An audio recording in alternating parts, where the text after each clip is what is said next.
Hey everybody, in today's video, I'm going to be playing Germany in the new Hoi4 DLC, Götterdämmerung, and going to be kind of just playing with the new focus tree. We're not going to go super anti-historical. I mean, we are going to win World War II, but, you know, but let's get started. And I mean, in this video, we're also going to, just look at the changes and stuff like that, just as a consequence of, playing. First, instead of doing remilitarize the Rhineland, I'm going to do the 4-year plan and go down the new autarky part of the focus tree. Well, first I'm going to grab the infrastructure stuff before going down the autarky specifically, and we're going to build up civilian factories in high infrastructure states because we're going to have focuses build infrastructure for us for probably the first year of the game. And a new thing is these special projects where you can have facilities built for land, air, and stuff like that, research, and you can get special research done there. Trade is still the same. We also start out with the same amount of divisions as you do before this update, still 30. And so I split this up into 24 divisions, and then 3 divisions, 2 armies of 3 divisions, because I want one of those armies set up to be sent over to Spain as volunteers, and we're also going to immediately start training up some infantry divisions. 2 sets of 21 divisions, just so we can, well, 1 set for now, but it'll be 2 sets, so we can fill up our army. And for now, I'm going to set them on the border with Austria, but that will change to a full backline around Rhineland. Trade is pretty simple. We just need some rubber, and for research, mainly going to focus on the economy, but I am eyeing some stuff like naval invasion technology and stuff like that, because it is a little bit harder to naval invade Britain in this update, or at least it is for me. I don't know. Maybe some other strategies still work, but it seems a little bit more difficult. So I start researching Marines, get some basic infantry equipment stuff, and then we just put everything else on economy stuff. And I'm just going to do a really kind of lazy setup, but just put 5 factories on everything, except for guns that are already at 10. I am going to change the tactical bombers over to naval bombers.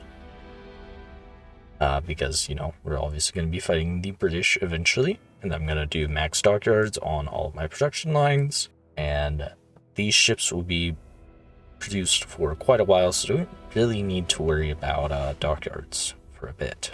But I am going to set up the, a submarine spam for later, and eventually a destroyer spam. But we don't currently have the dockyards for that. And now it's time for us to start the game, and we finished the 4-year plan. And now we're going to construct the Reich system. Oh my gosh, why is my... Okay, I guess I can't speak very well today, so, that thing, infrastructure. Then we're going to do KDF Wagen, and we're going to expand the infrastructure east. And also, you get some cool Austria events now with the new DLC, which makes it easier to do Anschluss, because Anschluss is made a lot harder from the beginning of the game, but it gets, pretty normal later on. And then we expand infrastructure west with that quick focus. And now I'm going to start going down the autarky efforts, mainly through the left path of that branch, because the left path is mainly focusing more on getting the civilian economies and stuff. The right path is more focused on getting like oil and rubber and stuff from refineries. And then I'm going to hire the Reich Minister of Economy, and of course we're going to do price controls. We're just really trying to improve the economy.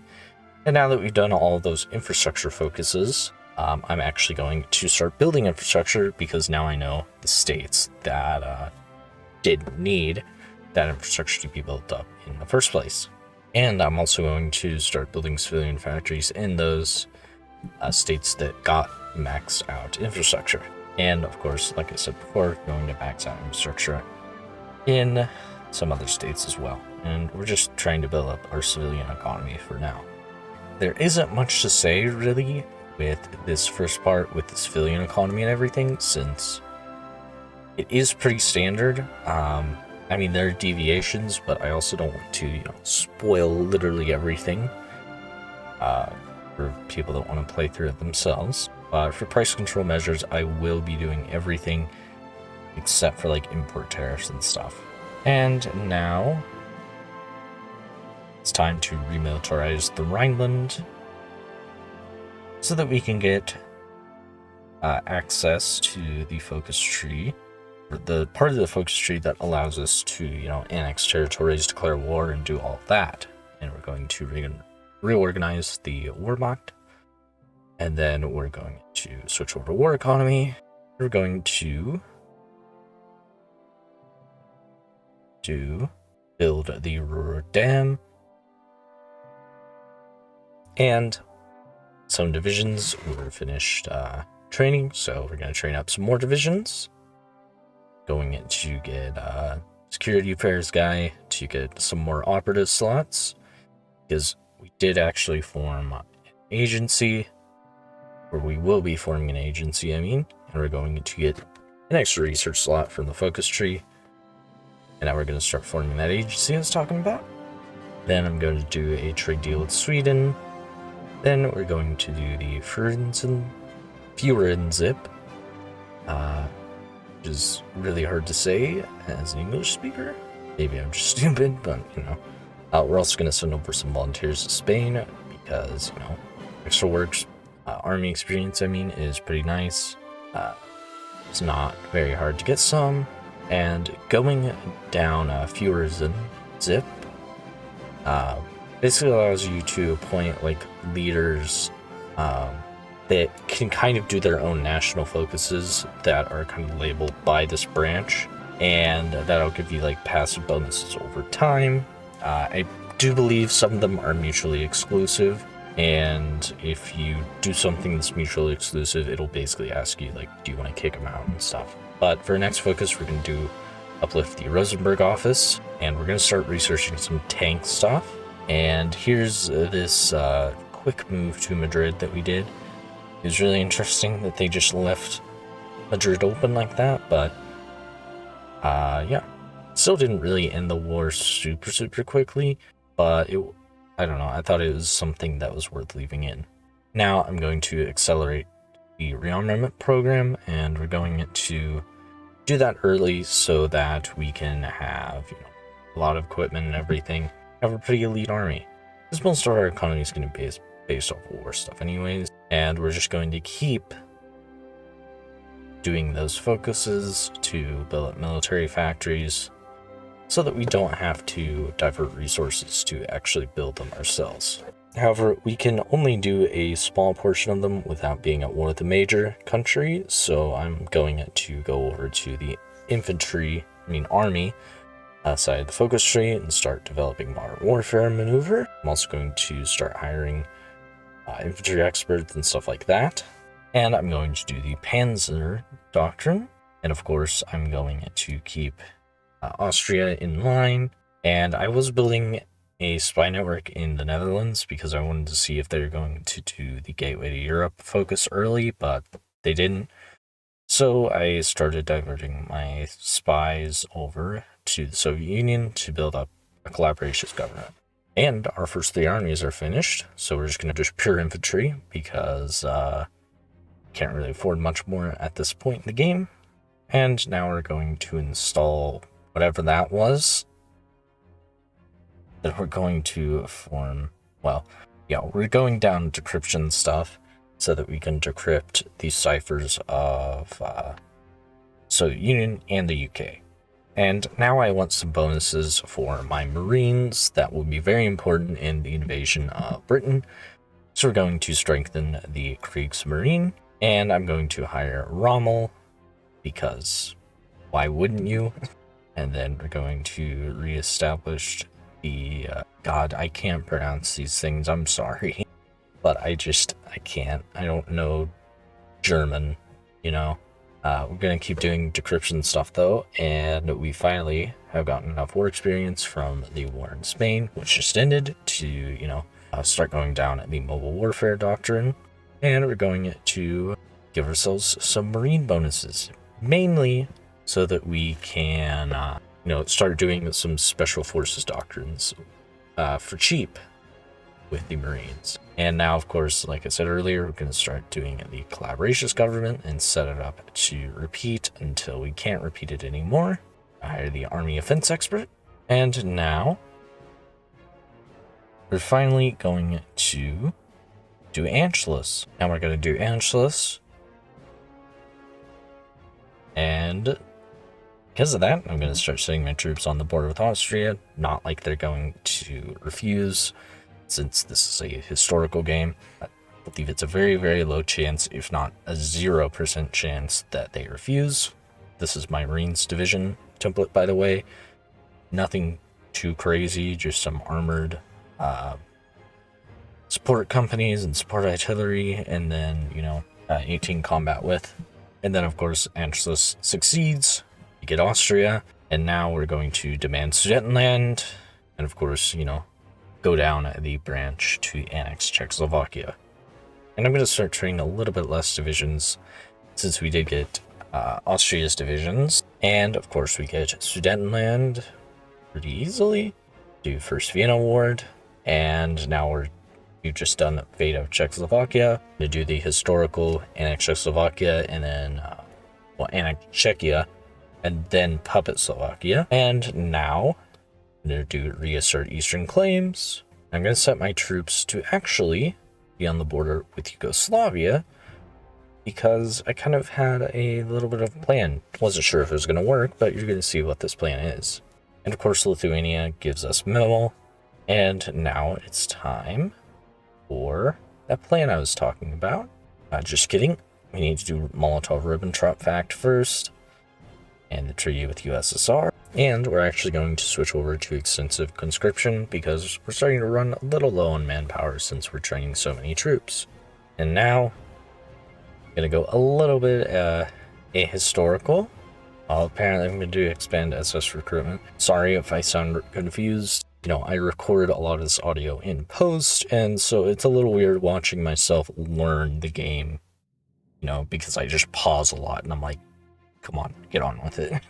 Because I already know what happened, because this is after the fact.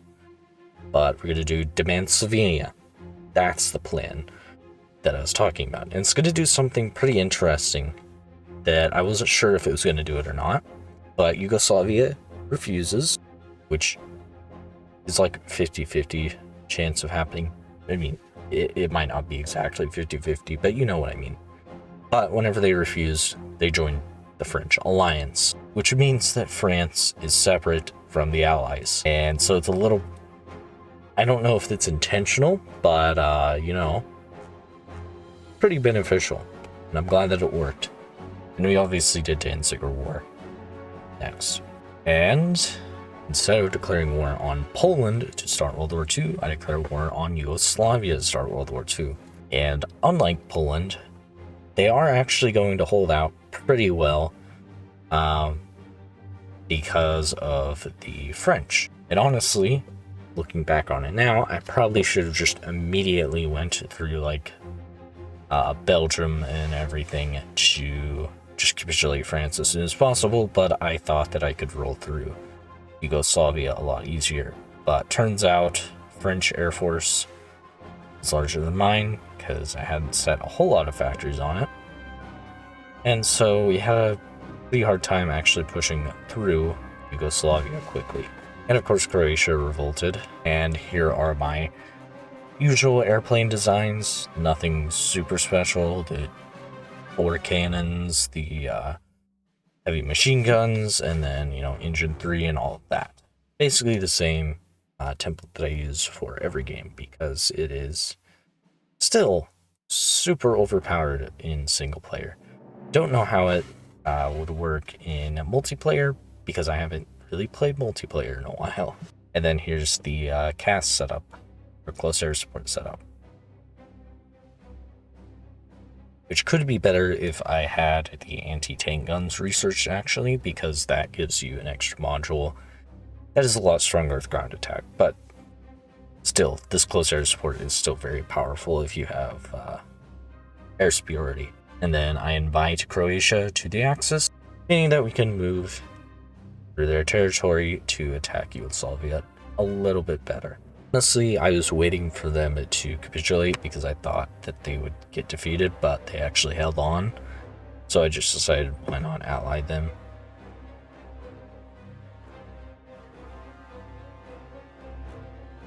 And I was also doing a operation to infiltrate the British Navy. I forgot about that, to be honest, in this after recording of the audio, but you know. But now begins the first major push into Yugoslavia.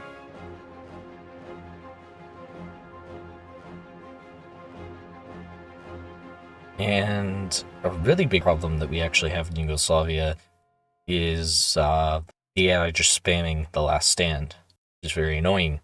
And now I'm going to do around Maginot, because I kind of started to feel like we might not be able to take out Yugoslavia separately. And it might just be better to take out the one major power in the French alliance, which is literally the French. So yeah. And now I'm going to keep going down the rearmament path with autarky and stuff. And we make a little bit more progress in Yugo again.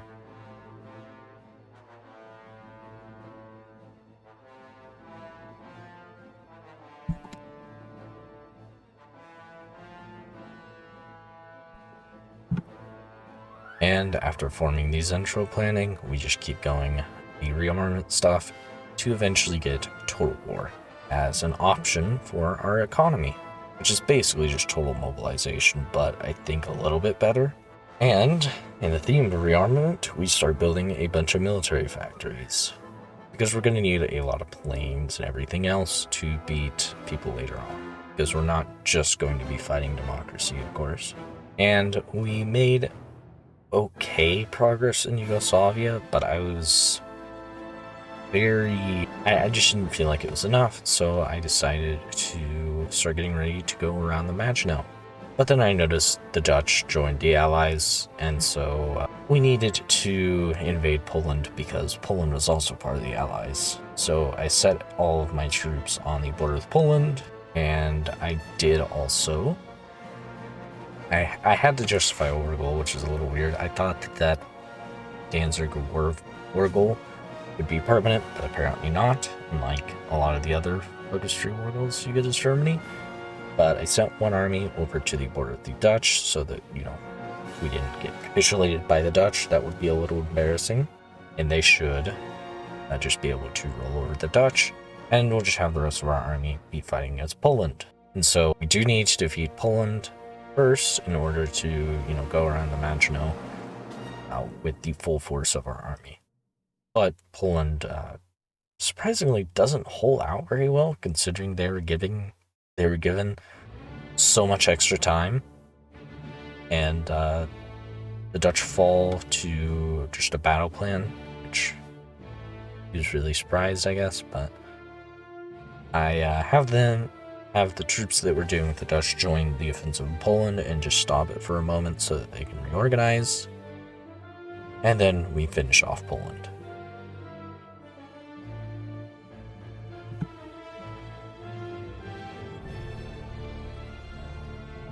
And something that is kind of interesting that happens is the Soviets declare war on Poland, which means that they're at war with the Allies. Which doesn't really matter to us. We get so much more of the war participation that doesn't really matter.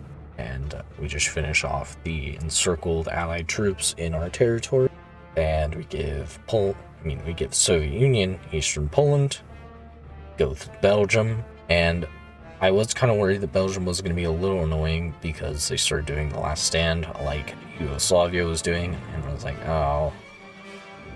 But, we do get air superiority, surprisingly, which allows us to move into Brussels and Antwerp pretty quickly. Actually, we didn't even need to go into Antwerp, but France did not have their border protected at all, so we just roll over France, like immediately after Belgium falls.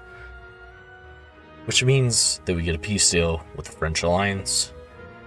And so I just take a bunch of states because we're Germany. You know, what else are you supposed to do in Hearts of Iron 4 is Germany? We will be like rearranging the borders and making commissariats. Gosh, I don't know why I can't pronounce anything today. I mean, I'm usually not super great, but you know, I feel like I'm usually a little bit better than I am right now. But yeah, just take a bunch of states. We do puppet the Balkan countries that we were at war with, Yugoslavia. We do take Slovenia because I like the borders of having Slovenia there. And we invade Luxembourg, which doesn't take very long because, you know, Luxembourg has like 2 divisions. And now it's time for our naval invasion to be set up against the British. And of course, we're going to use our Marines for that. And I do believe that I had the technology to do a larger naval invasion, but I just didn't for whatever reason. But something I failed to mention in the peace deal with the French, I did take the French Navy, so our Navy is gigantic. Not as large as the British Navy, but the British Navy is spread out because, you know, they're fighting not just me, but also the Italians. And so with like 250 ships, we do naval invasion support. With the help of our Air Force and, of course, our gigantic Navy, we're able to get supremacy in the English Channel. Actually, just barely. But we are able to get supremacy nonetheless, which allows us to activate our invasions. And because we're using Marines, we defeat the British troops in Portsmouth pretty easily, allowing us to just roll over the UK. Which felt really good because I had an attempt before this that went really badly with the naval invasion of the UK. Which rarely ever happens. I don't know if maybe that's a trend with the new DLC, but it was a little interesting that the UK seemed a little bit more difficult to defeat. Like, you couldn't just go in there with random divisions and make a landing. But it was still fairly easy once I understood that I could just, you know, use Marines. And now, with the UK capitulated, it's time to do basically the same thing that we did with the French alliance peace deal, and that is just annex a bunch of states. And annoyingly, I also took the British Navy. Not that it really matters, because our Navy was already big enough to deal with any threats, but we get like 500 something ships. But you know, something that I wish I didn't do, because if you do this, if you take any like not Japanese territory, but you probably get what I'm about to say. After saying that, take any like Indonesian, Oceania territory, that kind of stuff, from the British or the French, it's pretty guaranteed that the Japanese will declare war on you, which is really annoying because they're not like difficult to deal with. It's just, God, having to go around and do that invasion, you know, island hopping and stuff is so annoying, because I also usually have to end up doing it at the very end of the game. So the game's running super slow. But here's my medium tank template that I was talking over. I feel like it wasn't incredible, but it wasn't super bad. I don't actually remember how much I even used this, but you know, it is there if somebody wants to copy it and just see how well this medium tank does. And you know, through all my yapping, you might have noticed that I set up my troops on the border with the Soviet Union. That was because obviously, we're going to invade the Soviet Union. And I was doing some focuses that are just kind of like this focus right here, the Triumphant Will, that are focuses that you do after defeating the Allies that, you know, give you some bonuses and get some cores. Mainly the cores come from reintegrating Alsace-Lorraine stuff, but yeah. We're just doing those focuses to kind of build up a little bit before just going against Soviets, even though we do very much work with Soviets still. But there also isn't really much to say about this this intermission period between the war with the Allies and this war with the Soviets. I do build up airports on the border with the Soviets so that we can quickly overpower their air force with ours. And now we're actually going to do the Anti-Comintern Pact to get ready to do the war with the USSR. And we've also deployed a second full army group to help with that invasion of the USSR. Although our manpower is a little bit low considering the amount of troops we have. Like, the amount of troops we have is over 2 million, and then we have less than 2 million manpower. Yeah, I should have raised the conscription law earlier. We do eventually raise it during the war with the Soviets, but should have done it earlier. And I'm going to do shift-click training. Shift-click exercise, I mean, to get my troops up to regular, I believe is the 3rd rank.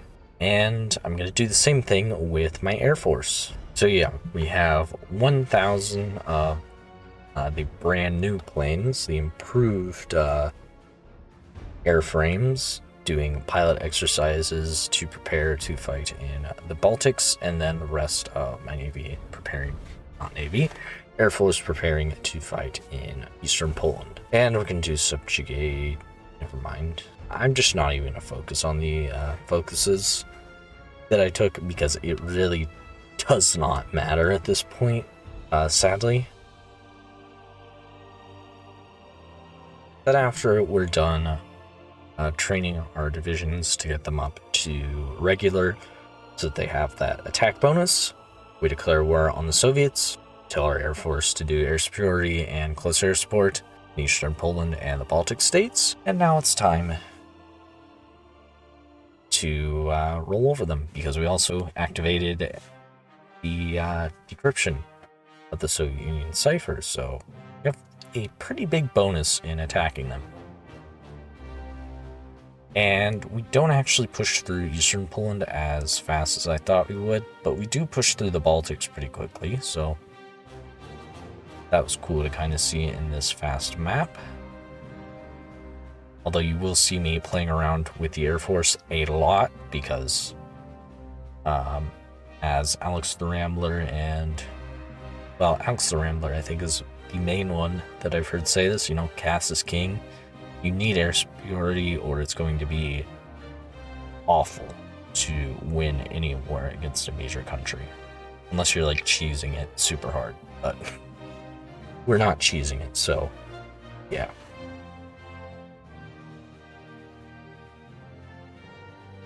But I mean, this first offensive goes really far. But the main thing that kind of hinders it is the fact that I forgot about increasing my conscription loss. So we ran out of manpower, actually, and, you know, obviously I could have min-maxed it and not even lost 1 million men against the Soviet Union, but I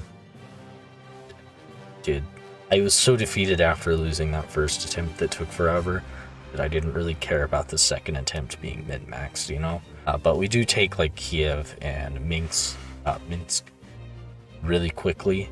We also switch over to civilian oversight to try and save some manpower, but it will take a while to get our manpower back up.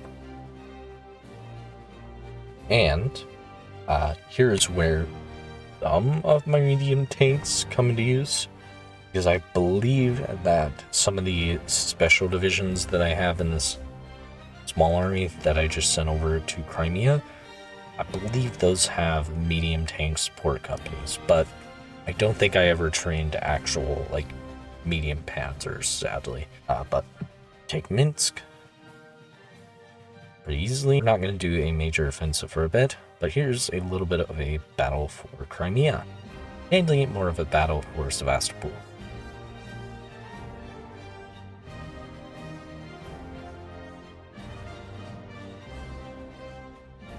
And instead of like trying to move across Kerch, well, I kind of tried, but then I realized like, this is not going to be easy to push through there, and there's not really a point whenever you could just push through there with the rest of our army. And the Soviets just start spam attacking, which is just something the AI does, even whenever it's not advantageous. I think the reason they were doing it here was because I had low manpower, and I also had just decrypted the Soviet Union again. But we switched over to war economy to save ourselves some manpower, especially since we didn't really need the total war economy anymore, because we had 648 factories. So we activate decryption, and we go for a second major offensive, which makes some big pushes.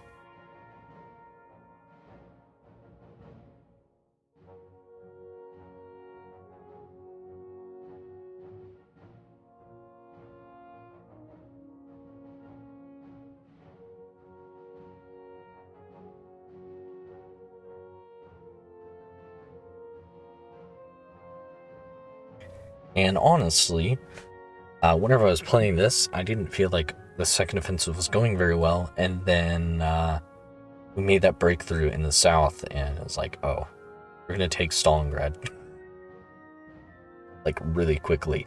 So I was like, okay, well, that was way easier than I thought, because usually whenever I don't min-max like this, the War of the Soviet Union takes a lot longer. But yeah, the second offensive didn't, like right outside of Stalingrad, but it is basically just to take Moscow or Stalingrad, and the Soviet Union was pretty much dead.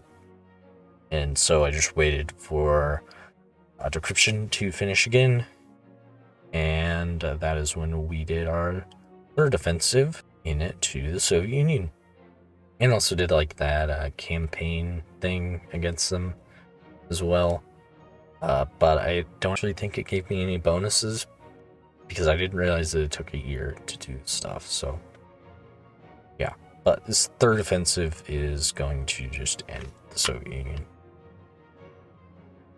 because we take Moscow, and because we have a full collaborationist government set up with the spies, the surrender limit is super low. And then I just fully annexed the Soviet Union and just the entire Comintern, and I notice, oh yeah, I'm at war with Japan.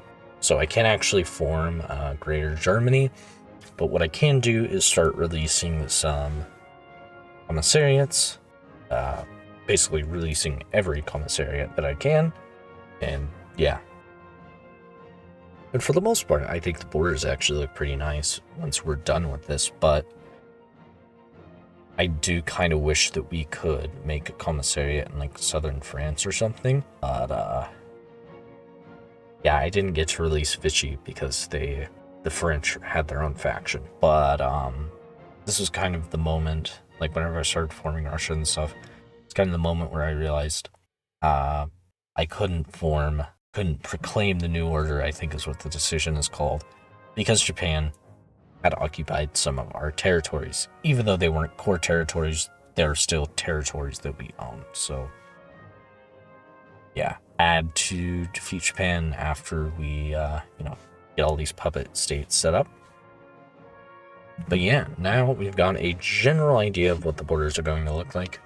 I will create a collaborationist government in what's left of the Soviet Union territory that we didn't already give over to the commissariat in Moscow. And I will eventually, actually right now, I'll be releasing Mongolia, just because borders.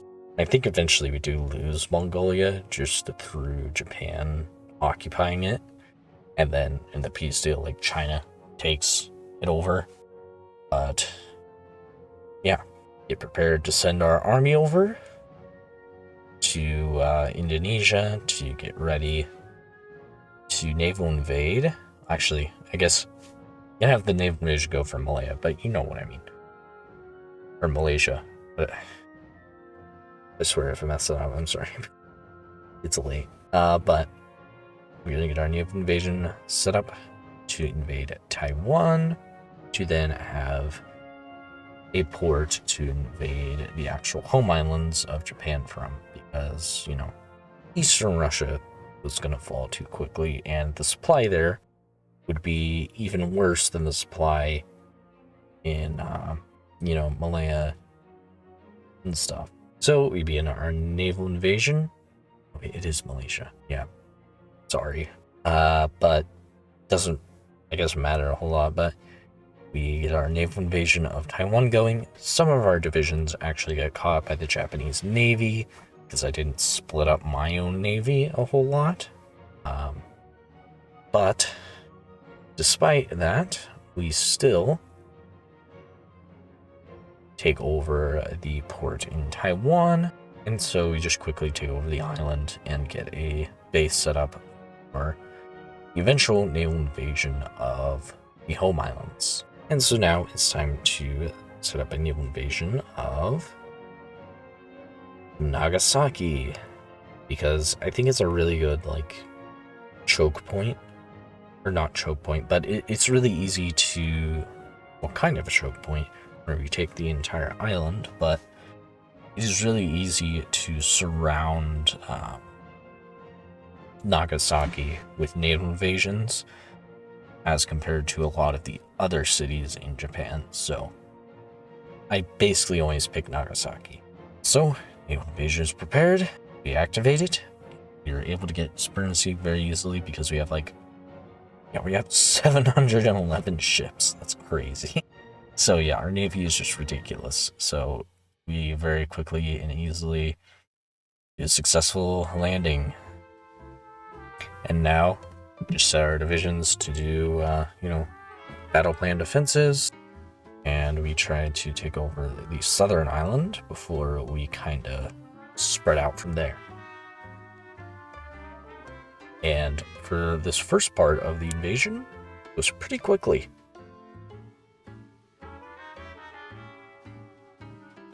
And it doesn't take long for us to take over the island of Kyushu.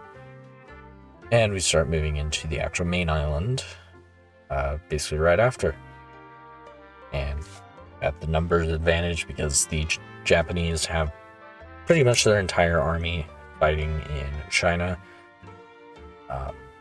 Which is why it's just so easy to defeat Japan. Usually they just don't have any troops garrisoning. Like, they're worse than Britain with that a lot of the time.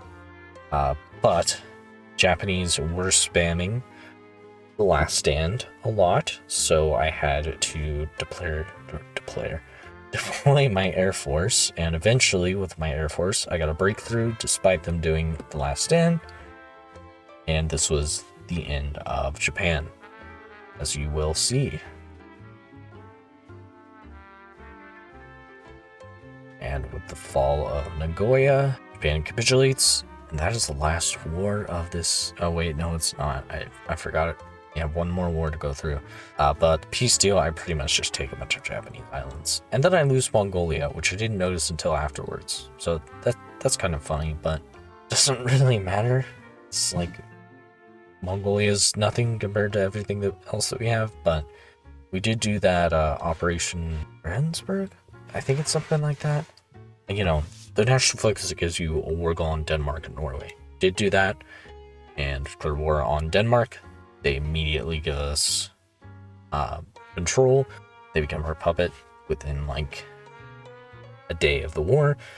And then we begin our naval invasion of Norway. And now that we are at peace, we can actually proclaim the New Order and form the Greater German Reich. And so it gives us a cool, almost black color on the map.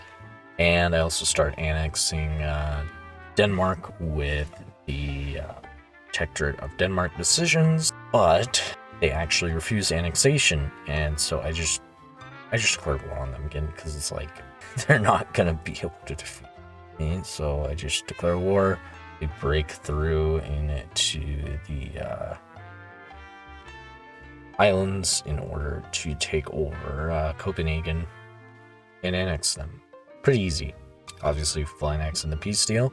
And finally, we can get on to naval invading Norway. I was going to invade Ireland, but Chile guaranteed Ireland, and I really didn't feel like invading Chile because it was 1944, and so the game was running very slow, and I had already been playing for like 4 hours or something at that point, so I was like, I'm tired. So, yeah. Not that it really messes with the borders a whole lot, but I really would have liked to have a fully united British Isles. But we take Oslo, and that is pretty much the end of the Norwegians, because for whatever reason, actually, their surrender limit was a little bit lower than I feel like it usually is, so we only had to take Oslo and Bergen to actually capitulate them.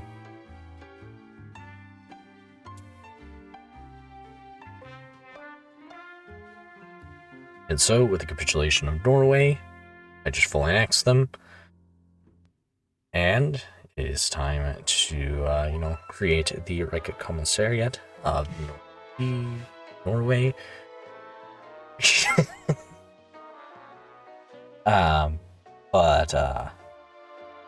Yeah.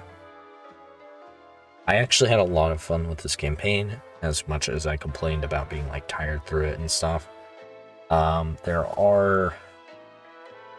The only real criticism I have with the campaign, and the screen might go to black for a second, but the only real criticism I have with the DLC, is that it is very pricey. I believe I got the expansion pass so that I would get it, and I believe some like extra stuff, but it was like $30-something for the expansion pass, and I think the actual DLC is similarly priced, which for a lot of Paradox DLCs, that is like ridiculously expensive. And it has a lot of content. I mean, I would say it is comparable to No Step Back in how much it changes, but I wouldn't really recommend buying it if you're on a tight budget. If you're not, and you're just like, I could spend that, then it's well worth it. But if you're on a tight budget, wait for a Steam sale. Especially right now, if you're watching this like shortly after it comes out, there should be a Steam sale. There might even be one right now because of Thanksgiving, but there should be a Steam sale coming up, a pretty big one, because of, the holiday season, Christmas. So, yeah. Maybe I'm being a little too harsh on the DLC because I haven't played any other countries other than Germany with it, but I just think it's good DLC, just kind of on the expensive side. But yeah, really enjoyed this campaign, and I hope you all are doing well. You all enjoyed it too. So leave a like, leave a comment, all that stuff. Subscribe. Do that. Because all three of those help the channel and the video.